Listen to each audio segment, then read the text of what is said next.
Mungkin hari ini yang kita pahami Al-Hafiz itu yang dia sudah hafal 30 juz gitu. Kita seorang penghafal Quran itu juga sudah bisa disebut Al-Hafiz. Karena kita apa? Pondasi yang kita bangun ini, yang tiga ini adalah sudah kita jadikan sebagai prinsip dalam kehidupan kita. Baik hafalannya yang sudah lancar, baik yang belum lancar, ya.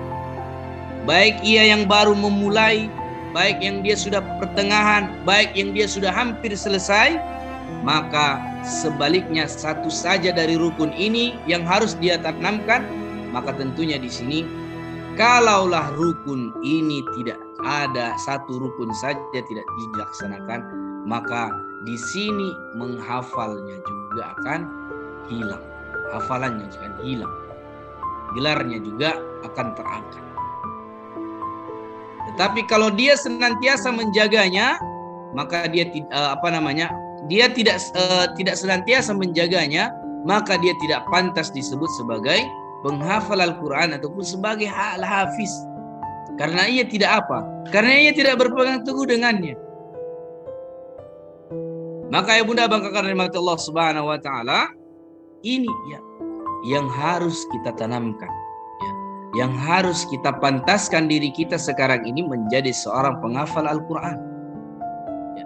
Karena kita tidak senantiasa lagi karena saat ini kita tidak lagi senantiasa hidup bersamanya dengan bersamanya di keseharian. Ia tidak tepat lagi di ulu-ulu ataupun tidak lagi selancar apapun hafalannya. Baik lancar, baik pun tidak lancar, tetap senantiasa kita harus pahami rukun yang tiga ini, pondasi yang tiga ini, agar kita bisa senantiasa kuat di dalam menghafal Al-Quran. Maka bunda bangkar rahmati Allah Subhanahu wa taala, di Imam Ibnul Qayyim saat itu mendeskripsikan salah satu siapakah sebenarnya ahlul Quran itu, ya. Lalu kemudian kata beliau, yang disebut sebagai ahlul Quran itu adalah mereka yang membaca. Yang pertama, mereka yang mengilmu, mereka yang mengamalkannya sekuat tenaga. Meski dia tidak menghafal seluruhnya. Itu kata Ibnu Al-Qayyim. Sebaliknya, walau sudah hafal seluruhnya, lalu kemudian beliau sampaikan tetapi tidak memahami dan mengamalkannya, maka ia tidaklah disebut sebagai ahlul Quran. Ini perkataan Imam Ibnul Qayyim saat mendeskripsikan definisi siapakah mereka yang ahlul Quran. Maka poinnya di sini, ya, poinnya mereka yang membaca, mereka yang mengilmu, maka mereka juga mengamalkan sekuat tenaganya, maka inilah yang disebut sebagai ahlul Quran, walaupun mereka tidak hafal seluruhnya. Maka di sini jelas apa kata Allah Subhanahu wa taala di surah Sad ayat 29. A'udzubillahi minasyaitonirrajim. Bismillahirrahmanirrahim. Kitabun anzalna ilaika mubarak. Itulah Al-Quran Allah turunkan dengan penuh keberkahan. Liyatadabbarul ayat. Mereka menghayati ayat-ayat Quran. Waliyadzakkara ulul albab. Dan mereka yang bagi yang berfikir, mereka yang berfikir akan mendapat pelajaran. Jadi mereka menghayati ayat-ayat itu, lalu kemudian mereka memikirkannya, itu mereka akan senantiasa mendapatkan pelajaran. Ya. Maka ya bunda abang kekalian rahmati Allah Subhanahu wa taala, julukan ya, seorang penghafal Al-Quran, seorang Al-Hafiz itu awal mulanya pada saat itu disematkan pada mereka yang menghafal lebih dari 100 ribu hadis.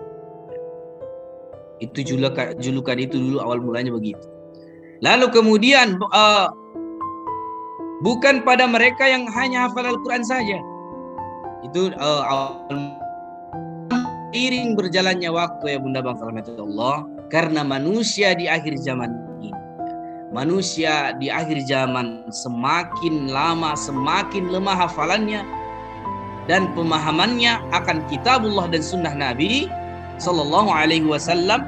Maka para ulama pun menyederhanakan kriterianya. Sehingga apa? Sehingga mereka orang-orang yang termotivasi untuk apa? Untuk mempelajari Al-Quran dan mengajarkannya. Maka di sini hadis Rasulullah sallallahu alaihi wasallam, khairukum man ta'allama al-Qur'an wa 'allamah. Mereka yang sebaik-baik manusia adalah mereka yang mengajarkan, mereka yang mempelajari dan mengajarkan Al-Quran. Mereka manusia yang terbaik, kata Rasulullah sallallahu alaihi wasallam. Maka ibunda abang kakak dari mata Allah Subhanahu wa taala, tentunya kita berupaya, kita senantiasa menjadikan ini sebuah prinsip hidup kita. Ketika kita sudah menjadi seorang penghafal Al-Quran, mindset yang harus kita bangun. Jangan sampai ada mindset yang tertanam. Mungkin dulu teman-teman saya ketika kami sama-sama hafal Quran, kemudian ada yang nggak mau ngafal. Cuman alasannya apa ya bunda? Kalau aku ayatnya hafal nanti lupa dosa aku. Nah, kan? Akhirnya nggak ngafal gitu kan. Ini harus diluruskan. Yang dosa itu adalah apa? Yang dosa itu yang dia tidak mengulang lagi. Ya kan? Menghafal Quran itu, seberapa banyak kita mengulang ayat-ayat itu. Bahkan kita paham dengan ayatnya. Apakah hal itu disebut mereka yang berdosa? Tidak. Ya. Maka ini jangan menjadi mindset yang betul-betul ini menjadikan kita akhirnya tidak menghafal Quran. Bahkan dengan para ulama-ulama terdahulu itu, mereka bahkan tidak bisa mereka menulis kan? Para ulama dulu di zamannya Rasulullah SAW tidak ada alat tulis, tidak ada alat apa. Bahkan sebelum di zamannya Utsman yang mulai mengumpulkan Al-Quran, di zaman itu sebelumnya mereka ngapa? Mereka adalah ngafal. Mereka punya kalian ngafal. Dengan hafal seperti apa? Ditalaki bacaan Quran yang benar. Maka dari malaikat Jibril memberikan bunyi yang benar, mereka mengajarkan Al-Quran dengan benar kepada Rasulullah SAW. Di mana pada saat itu yang pertama kali Al-Quran diturunkan? Di Gua Hira kan pada saat itu. Apa kata Jibril? Iqra, bacalah. Lalu aku tidak bisa membaca, kata Rasulullah SAW. Iqra, kata Jibril AS. Maka itulah guru terbaik Rasulullah SAW, malaikat Jibril, ketika Quran itu diturunkan. Lalu kemudian Rasulullah SAW mengajarkan ke siapa lagi? Kepada sahabat. Mengajarkan Al-Quran. Dan mereka hanya punya keahlian apa? Ngafal. Sulit ngafalnya, maka bangunlah pondasi.